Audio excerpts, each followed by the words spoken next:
Thank you Aishwarya. It is provided in the partnership deed, यानी partnership deed में partner लोगों ने ये ऐड करवा रखा था कि on the occasion of any termination of term और reconstitution of the firm, reconstitution of firm means any, maybe it be retirement, maybe death, maybe profit sharing ratio change, or maybe admission, any of such cases due to which any term of the partnership did changes, that is we call reconstitution of firm. So here is the case of death. So they decided that in the case of death of any partner, his share of goodwill is to be valued. Share of goodwill is to be valued. क्या बोल रहा है? Share of goodwill is to be valued at one half of the net profit credited to his account during the last 4 completed years. His account, यहाँ पे his का मतलब क्या है? देखें आप लोग इंग्लिश कितने स्ट्रांग है. What do you mean by his here? His is indicated sir to जिसकी whom? डेथ हो गई उसकी, हाँ, सर जिसकी डेथ जिसकी हुई. डेथ हो किसकी गई, डेथ हुई है? किसकी डेथ हुई है? किसकी आर डेथ की हुई है? डेथ हुई है सर। आर की डेथ हुई है. तो बोला ना सर कि आर, आर को जो गुडविल देना है ना, वो गुडविल वैल्यूड होगा उस बेसिस पे कि आपने आर को कितना प्रॉफिट दिया है, या उनके कैपिटल में कितना प्रॉफिट आपने क्रेडिट किया था ड्यूरिंग लास्ट 4 इयर्स, है ना. लास्ट 4 ईयर है ना. हाँ, लास्ट 4 कंप्लीटेड इयर्स. तो देखो पिछले लास्ट 4 इयर्स का प्रॉफिट दिया हुआ है. एक दिया हुआ है 2017 का, कितना प्रॉफिट दिया हुआ है? 1,20,000. फिर दिया हुआ है 2018 का, कितना दिया हुआ है? 80,000. और 2019 का दिया हुआ है, फिर कितना दिया हुआ है? बोलते जाओ, तुम लोग डिक्टेट नहीं करती हो, बहुत आलसी तुम लोग. 40,000। हाँ, ऐसा लगता है कि सब सो गए हो. और 2020 का इनका प्रॉफिट है 80,000. 80,000। ठीक है ना. तो ये फर्म का प्रॉफिट है या आर का शेयर है? फर्म का है। फर्म का है. तो बोला कि गुडविल आपको कैलकुलेट करना है on the basis of profit credited to his account. तो हिज का मतलब आर, यानी आर को आपने इनमें से 3/8 दिया होगा हर ईयर. 3/8. बोलो, यहाँ पे किसी को कोई डाउट? इसमें किसी को कोई डाउट है ना?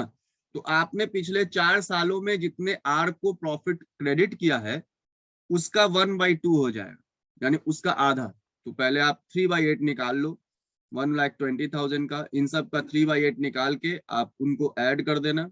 ऐड करने के बाद 1/2 उसका निकाल लेना. That is the share of the deceased partner goodwill, यानी वो जो डिसीज्ड पार्टनर है उनका ये शेयर ऑफ गुडविल हो जाएगा. अब बन जाएगा. Yes sir. Yes sir. पक्का? Yes sir. कौन यस पूछा सर। था ये क्वेश्चन? किसने पूछा था? सर खुशी हमें। हाँ, खुशी कहाँ हो? नहीं है, गायब हो यहीं गई. पे है सर, यहीं पे है हम। हाँ, अब पक्का बन जाएगा ना. चलो आगे बढ़े. ठीक है. यस तो सर। क्वेश्चन नंबर 22 आप लोग बनाकर होमवर्क सेंड करोगे, और सेंड सब लोग नहीं करते हो, कुछ ही लोगों का क्वेश्चन सॉल्यूशन आता है. सेंड नहीं करोगे तो पता कैसे चलेगा कितना सीख रहे हो. आओ क्वेश्चन नंबर 23 में. क्वेश्चन नंबर 23 भी एक्चुअली सेम ही है, कोई डिफरेंट नहीं है, सब सेम टॉपिक है. Question number 23. X, Y and Z were partners in a firm sharing profit 4:3:1, है ना. The firm closes its book on 31st March of every year. On 1st Feb 2020, Bai died. 1 फरवरी को by जो है वो मर जाता है. And it was decided that new profit sharing ratio between X and Z will be equal. X और Z का new profit sharing ratio क्या होगा? Equal होगा, यानी 1/2 1/2. Now partnership did provided for the following on the death of partner, यानी partnership में ये लिखा हुआ है. His share of goodwill calculated on the basis of half of the profit credited to his account during the previous completed years. बोलो तो question 22 को 23 में कोई डिफरेंस है?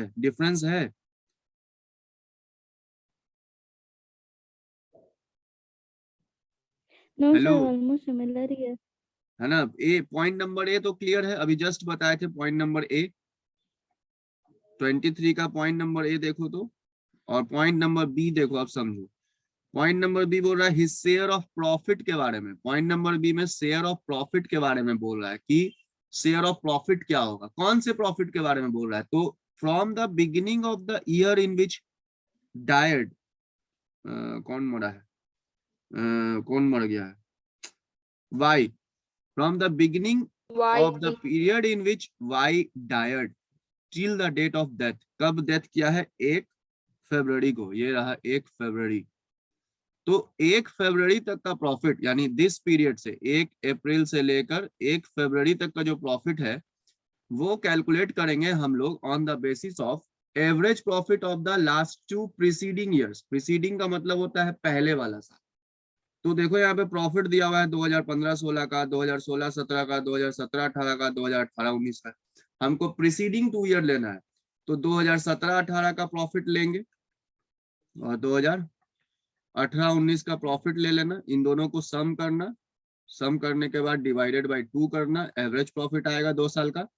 तो वो एवरेज प्रॉफिट आएगा for 2 years, average profit per year आएगा on the basis of 2 year. But हमें प्रॉफिट चाहिए अप्रैल से फरवरी तक का, तो वो जो एवरेज प्रॉफिट होगा वो 12 महीने का होगा।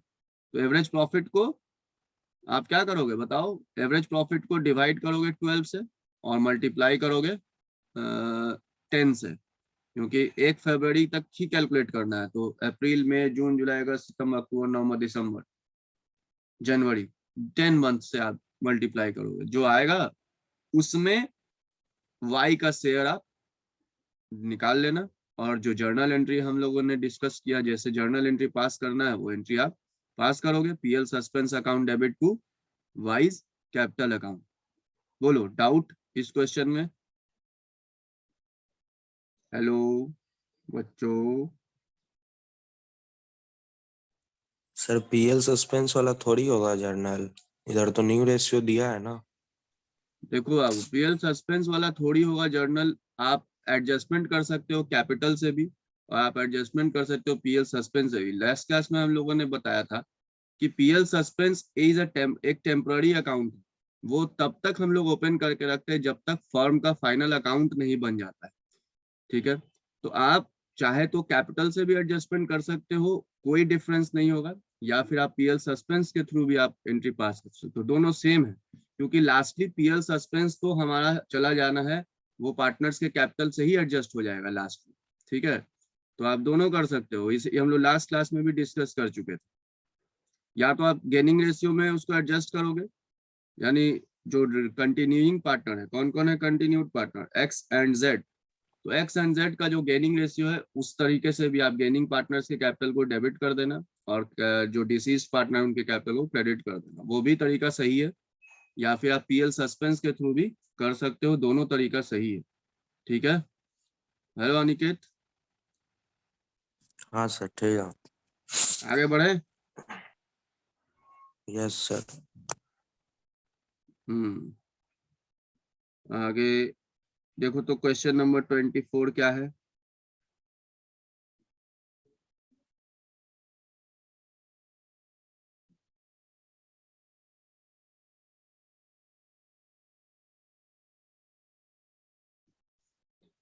सबसे नजदीक किसका घर है हमारे घर से, हमारा घर है भद्रघाट में। सबसे नजदीक कौन रहता है,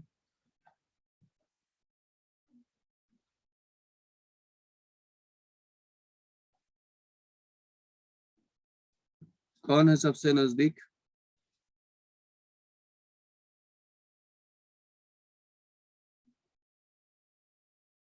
अनिकेत तुम कहाँ रहते हो, ट्रिपोलिया। ज्यादा दूर तो नहीं है। और रोशन, सर खाजे कला। और कौन है, प्राची आज पहले दिन आई है क्या क्लास में, प्राची। नो सर, पहले भी किए हैं क्लास। आप कहाँ रहते हो, सर स्कूल के पास ही मेरा घर है। हम्म, और कौन है? खुशी, तुम कहाँ रहती हो? सर पश्चिम दरवाजा। तुम तो नियरेस्ट हो। और कौन है? सृष्टि। सृष्टि तो मैं जानता हूँ, ये उसके भाई का नाम क्या था? क्या है नाम भाई तुम्हारे बड़े भाई का? सर वो मेरा गिटार, बड़ा भाई नहीं है, मेरा छोटा। छोटा है, गिटार बजाता है जो। यस सर, छोटा है। हमारे यहाँ फंक्शन में गिटार बजाया था ना वो। सर आप नो सर। वो तो दूसरी बात हो, सृष्टि, सॉरी।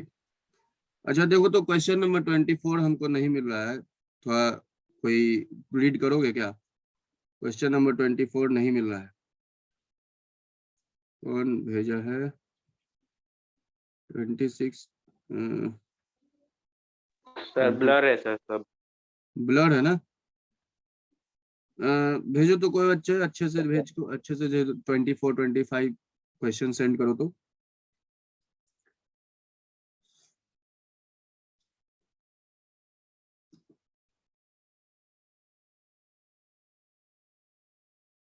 आप लोगों का एक एक्स्ट्रा क्लास भी होगा at night, most probably 8 PM। Sir से मेरी बात हो गई है, विक्टर सर से, क्योंकि फरवरी तक हम लोगों को सिलेबस कंप्लीट करना है।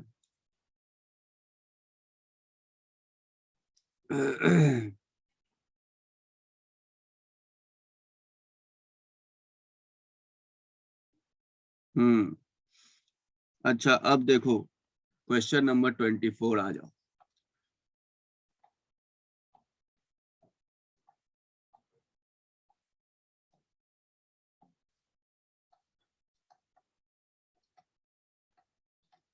क्वेश्चन नंबर 24,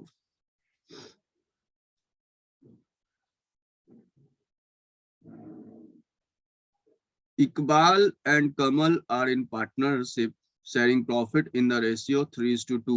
इकबाल है एक और एक है कमल, इनका प्रॉफिट शेयरिंग रेशियो हुआ करता था 3/5 एंड 2/5। कौन बन गया?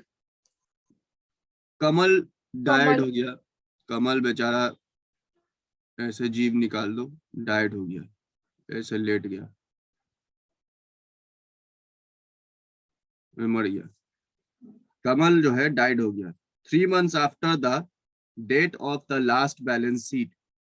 3 महीने, लास्ट बैलेंस शीट डेट के 3 महीने बाद, यानी लास्ट बैलेंस शीट डेट मान लो बना होगा 31 मार्च को, तो 1 अप्रैल से स्टार्ट हुआ होगा इनका बिगनिंग, और इस डेट से 3 महीने बाद, समझ में आ रहा बात? यानी आपको 1/4 से लेकर 3 महीने तक का प्रॉफिट कैलकुलेट करना पड़ेगा। याद है ना, कैलकुलेट करते थे profit from the beginning of the accounting period in which partner died to till the date of his death. याद आ रहा है? अभी अभी किए थे। अब बोल रहा है ना, his legal heir is entitled to following, और उसके लीगल हायर को ये सारे चीजें देनी ही पड़ती हैं, जो भी उनका है डेथ डिसीज पार्टनर का जो भी हक था एक फर्म में, वो फर्म से सारे वो डिसीज पार्टनर के लीगल हायर को देना पड़ता है, या डिसीज पार्टनर एग्जीक्यूटर के थ्रू। ठीक है, तो देखो पॉइंट नंबर ए क्या बोल रहा है, his capital as per the balance sheet, ठीक है देंगे, और interest on above capital at 3% per annum till the date of death. अच्छा बच्चों, पॉइंट नंबर बी बताओ तो, क्या इंटरेस्ट ऑन कैपिटल 3% मिलेगा डिसीज्ड पार्टनर को? और अगर मिलेगा तो कब मिलेगा? कौन बताएगा?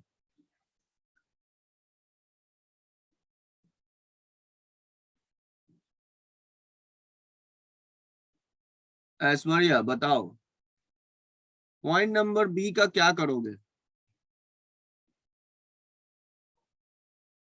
अच्छा वो देना ही है, वो तो टर्म ही बोल रहा है। His share of profit till the date of death calculated on the basis of last year's profit। Last year के प्रॉफिट के बेसिस पे हमें इसका प्रॉफिट कैलकुलेट करना है 1/4 से till the date of death. ठीक है, His drawings are to bear interest at an average rate of 2%। और जो भी ड्राइंग्स किया है पार्टनर ने, ड्राइंग पे क्या लेगा? फर्म को इंटरेस्ट लगे लेना होगा, फर्म इंटरेस्ट लेगा पार्टनर से 2% on the amount irrespective of the period. अच्छा, इररिस्पेक्टिव ऑफ द पीरियड कहने का मतलब कि आपने कब विड्रॉ किया उससे कोई मतलब नहीं है, आपने जब भी विड्रॉ किया आपको 2% उसका इंटरेस्ट देना पड़ेगा। Is it clear? ठीक है, 2% लिखा हुआ है, देखो यहाँ पे 2% पर एनम नहीं लिखा हुआ है, पर एनम लिखा हुआ होता तो टाइम बेसिस पे ड्राइंग का इंटरेस्ट कैलकुलेट करते। After the net profit for the last 3 years after charging insurance premium were 20,000, 25,000 and 30,000 respectively. Kamal's capital as per the balance sheet was 40,000 and his drawing till the date of death were 5,000. एक काम करो, सबसे पहले तो हमें ये बताओ कि हम लोग interest on capital opening capital पे निकालते हैं कि क्लोजिंग कैपिटल पे? आप लोग चैप्टर 2 में पढ़े होंगे इंटरेस्ट ऑन कैपिटल, है ना? इंटरेस्ट ऑन कैपिटल हम लोग किस कैपिटल पे निकाले? Opening. ठीक है, तो ओपनिंग कैपिटल यहाँ पे दिया हुआ है, देखो तो थोड़ा बोल रहा है कि Kamal's capital as per balance sheet was, हाँ तो Kamal capital as per balance sheet का मतलब कि आपके जो बिगिनिंग ऑफ द पीरियड है उसमें कमल का कैपिटल था 40,000 और 40,000 पे कितना इंटरेस्ट देना पड़ेगा? 3%। 3% till the date of death, 3 महीने का ही ना, क्योंकि 3 महीने बाद तो वो डेथ कर या 3 महीने बाद उसका कैपिटल उसके लीगल हायर के अकाउंट में ट्रांसफर कर दिया जाए, यानी फर्म में अब वो नहीं रहे। 3/12, ठीक है, ये इंटरेस्ट ऑन कैपिटल निकल जाएगा। एनी डाउट यहाँ पे किसी कोई दिक्कत? ये 3/100 में किसी कोई दिक्कत? 3/12 में किसी कोई दिक्कत? No, sir. फिर interest on drawing, interest on drawing में बोला कि इररिस्पेक्टिव ऑफ टाइम, तो 5,000 इंटू कितना परसेंट देना है? 2%। तो यहाँ पे उसका इंटरेस्ट ऑन ड्राइंग निकाल लो, तुम लोग अमाउंट निकाल के बताओ।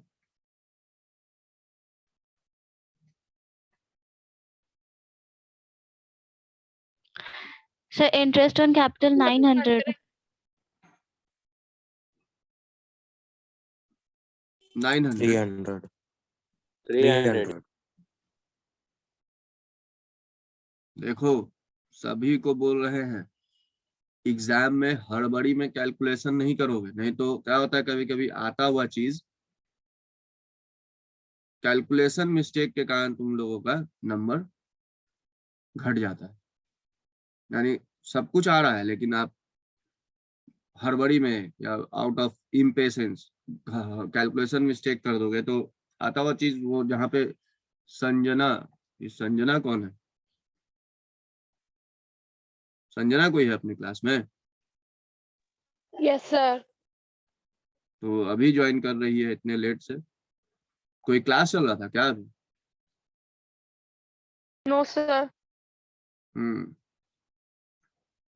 चलो ठीक है, देखो तो हमें इंटरेस्ट ऑन कैपिटल देना है कमल को और इंटरेस्ट ऑन ड्राइंग उससे लेना है। इंटरेस्ट ऑन ड्राइंग फर्म लेगा, है ना? और क्या देना है? कैपिटल देना है, तो ओपनिंग कैपिटल है उसका 40,000, ये तो उसे चाहिए ही चाहिए। उसके बाद उसको चाहिए interest on capital for that period, जो कि आया है 300 रुपीज। ठीक है, यहाँ तक किसी को डाउट? फिर उससे इंटरेस्ट ऑन ड्राइंग हमें रिकवर करना है, इंटरेस्ट ऑन ड्राइंग रिकवर करना है। कितना रिकवर करना है इंटरेस्ट ऑन ड्राइंग? 100 रुपीज। और उसने 100. और उसने विड्रॉ करके रखा था 5,000 ड्यूरिंग द ईयर। 5,000 उसने विड्रॉ किया है ड्यूरिंग द ईयर, तो वो जो विड्रॉल है वो तो उसके कैपिटल के अमाउंट को रिड्यूस करेगा, लेस ड्राइंग 5,000 किया ना, 5,000। अच्छा, उसको देना है share of profit. Share of profit उसे देना है कब से कब तक का? 1 अप्रैल से लेके अगले 3 महीने तक का। और ये किस बेसिस पे कैलकुलेट होगा बताओ तो, तुम लोग बताओ बच्चे लोग, किस बेसिस पे कैलकुलेट होगा profit? Sir, previous year. Previous year के। और वो बोल रहा है कि net profit for the last 3 years after charging insurance premium. तो अच्छा बताओ, ये आफ्टर चार्जिंग इंश्योरेंस प्रीमियम का क्या मतलब है? इसका कोई मतलब बनता है क्वेश्चन में? आफ्टर चार्जिंग इंश्योरेंस प्रीमियम, ये क्वेश्चन में देने का कोई सेंस बनता है? इंश्योरेंस प्रीमियम अगर पे कर रहे हैं तो वो पीएल में ही ना डेबिट होना चाहिए कि पीएल एप्रोप्रिएशन में? सर पीएल में। पीएल में। तो फिर ये आपको सिर्फ भटकाने के लिए दे रहा है रास्ता। कितना बच्चा अब ढूंढने लगेगा क्वेश्चन में, परेशान हो, इंश्योरेंस प्रीमियम कहाँ है? अरे उस आफ्टर प्रीमियम है, कहाँ है इंश्योरेंस प्रीमियम? अरे भैया इंश्योरेंस प्रीमियम नहीं है, वो नहीं दिया है तो भी क्या दिक्कत है? उसको कुछ करना ही नहीं है उसका। और गलती से अगर आफ्टर चार्जिंग इंश्योरेंस प्रीमियम लिख कर कहीं पे इंश्योरेंस प्रीमियम दे देता है क्वेश्चन में, तो कितना बच्चा इस नेट प्रॉफिट में क्या करता है, इंश्योरेंस प्रीमियम को ऐड कर देता है। क्योंकि उसको बस ये पता है कि आफ्टर चार्जिंग है तो उसमें कुछ ऐड कर देना है, और बिफोर चार्जिंग है तो उसमें से कुछ लेस कर देना है। उसको कॉन्सेप्ट से कोई मतलब नहीं है, पीएल में क्या जाता है, पीएल एप्रोप्रिएशन में क्या है। तो ये बस आपको भटकाने के लिए दिया हुआ है। चलो, लास्ट ईयर का प्रॉफिट कौन सा है? The net profit of the charging was 20,000, 25,000 and 30,000 respectively.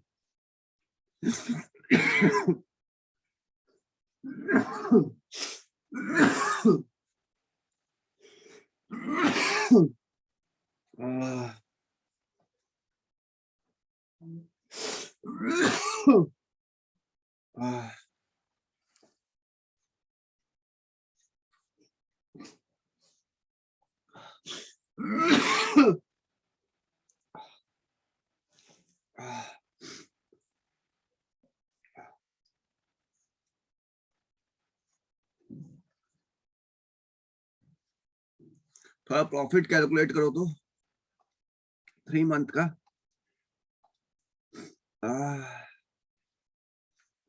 Last year का प्रॉफिट किसको लोगे तुम? 25,000, 30,000। लास्ट ईयर का प्रॉफिट लेंगे हम 30,000। बट ये 30,000 जो है ये पिछले 12 महीने का है। तो divided by 12 and then multiply by 3, तो आपको 3 मंथ का ये प्रॉफिट निकल कर आएगा।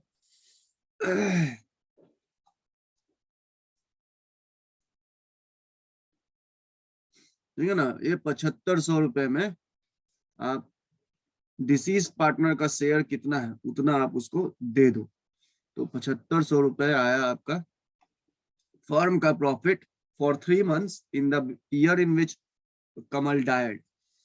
7,500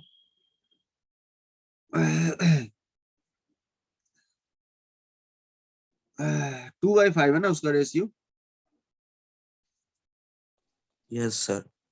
2/5 का मतलब हो जाएगा 3,000। ये 3,000 उसे देना है।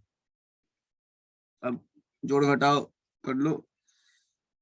40,000 प्लस 300 माइनस 5,100 प्लस 38,200। कितना पैसा देना है इसके लीगल हायर को?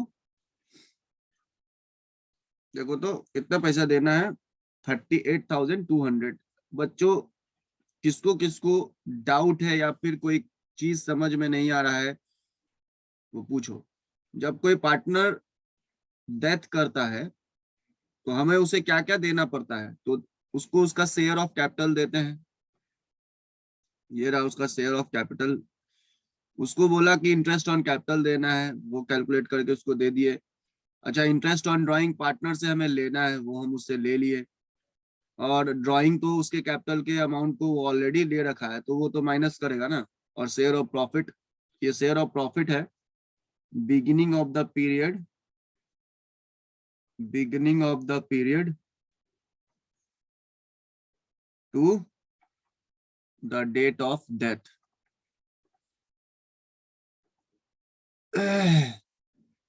ये हम लोगों को अमाउंट ड्यू निकालने बोल रहा था क्वेश्चन में, हम लोगों ने अमाउंट ड्यू निकाला। इसे हम लोग एडजस्टेड कैपिटल भी बोलते हैं कभी कभी। जब कैपिटल अकाउंट बनाओगे तो बैलेंस सीडी ये आपको फिगर आएगा, है ना? 24 नंबर के बाद, अच्छा 24 आप लोग एक बार घर पे ट्राई कर लेना फिर से अपने से। अभी 5 मिनट है। 25 नंबर क्वेश्चन हम लोग स्टार्ट करते हैं।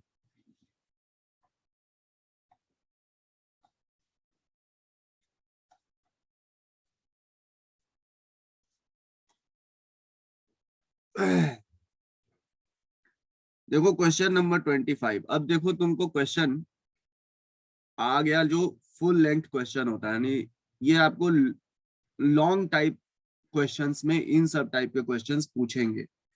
और क्योंकि एडमिशन तक तो आपका फर्स्ट टर्म में ही हो चुका है, तो डेफिनेट है कि अगर लॉन्ग टर्म में कोई क्वेश्चन होगा तो 2 ही चैप्टर से आपका श्योर शॉर्ट लॉन्ग क्वेश्चन पूछने का पूरा संभावना है। एक तो कैश फ्लो स्टेटमेंट है आपका, वो फाइनेंशियल स्टेटमेंट एनालिसिस से, और या फिर आपके रिटायरमेंट चैप्टर से। ठीक है, क्योंकि बाकी सारे चैप्टर इशू ऑफ डिवेंचर से वो डेफिनेटली है कि कोई शॉर्ट क्वेश्चन ही पूछेगा, थोड़ा थ्योरी पूछेगा, है ना, या आपको एक कॉम्परेटिव या कॉमन साइज स्टेटमेंट। ये 3-4 चैप्टर से एकदम कंफर्म है कि आपको लॉन्ग टाइप एक पूछना ही पूछना है, जिसमें से पार्टनरशिप तो एकदम मस्ट है।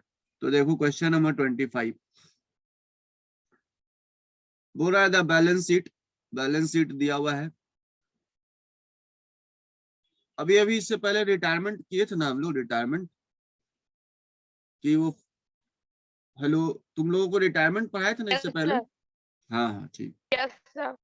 तो देखो आप, अब आपको रिटायरमेंट और डेथ में डिफरेंस समझ में आया? क्या डिफरेंस था? कहीं पे कुछ डिफरेंस नहीं है ज्यादा, बस एक शेयर ऑफ प्रॉफिट हमें कैलकुलेट करना पड़ता है, क्योंकि अच्छा ये शेयर ऑफ प्रॉफिट रिटायरमेंट में भी कैलकुलेट करना पड़ सकता है। जैसे यहाँ पे हम लोग रिटायर डेथ में कैलकुलेट किए ना, ये प्रॉफिट, ये वाला profit from the beginning of the year till the date of death, ये प्रॉफिट आपको रिटायरमेंट में भी कभी कभी कैलकुलेट करना पड़ सकता है।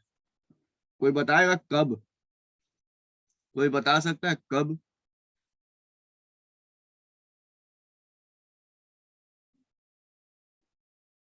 देखो ये प्रॉफिट रिटायरमेंट के केस में भी आपको कैलकुलेट करना पड़ सकता है, अगर रिटायरमेंट होगा किसी पार्टनर का during the middle of the accounting period. जैसे कि आप क्वेश्चन बनाते थे रिटायरमेंट में, तो डेट एकदम अच्छा सा दे देता था कि 31 मार्च को रिटायर हो गया, या 1 अप्रैल से पार्टनर जो है रिटायर हो गया। तो आपको ये कैलकुलेट नहीं करना पड़ता था, क्योंकि आपने 31 मार्च को रिटायर किया तो उस दिन तो आपका फाइनल अकाउंट बना ही है, प्रॉफिट पार्टनर के कैपिटल में गया ही होगा, ठीक है ना। लेकिन अगर during the middle of the accounting period कोई पार्टनर रिटायर होगा, तो उसमें भी आपको ये वाला प्रॉफिट रिटायरिंग पार्टनर के लिए कैलकुलेट करना पड़ेगा, और रिटायरिंग पार्टनर को उसको उसका profit from the date of the beginning of the accounting period to till the date of retirement देना पड़ेगा। चलो क्वेश्चन नंबर 25 देखते हैं। बोल रहा the balance sheet of Sadhu, Raja and Karan. एक साधु है, एक राजा है, और एक करण है। एक लायबिलिटी है बैलेंस शीट में, पहले देखो बिल पेएबल है, लोन है, जनरल रिजर्व है। बोलते जाओ बच्चों, जनरल रिजर्व का क्या करना है? बटेगा। बटेगा नहीं, उसको राइट ऑफ कर देंगे। सभी लोग बोलो। फिर एक कैपिटल दिया हुआ है साधु, राजा एंड करण, है ना। इधर एसेट साइड में कैश है, स्टॉक है, इन्वेस्टमेंट है, लैंड एंड बिल्डिंग है, साधुज लोन है। तो डेबिट साइड। साधु का लोन है। सर ब्लर है, कौन है ब्लर? क्या है? अनिकेत कौन है? 8544। सर फोटो ब्लर है सर, क्वेश्चन नहीं पढ़ पा रहे। अच्छा फोटो भेज रहे, रुकिए 1 मिनट, कहाँ गया क्वेश्चन?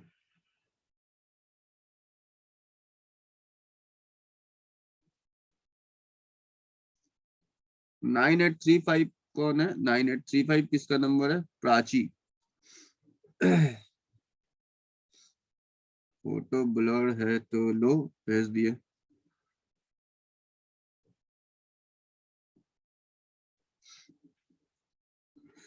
हाँ,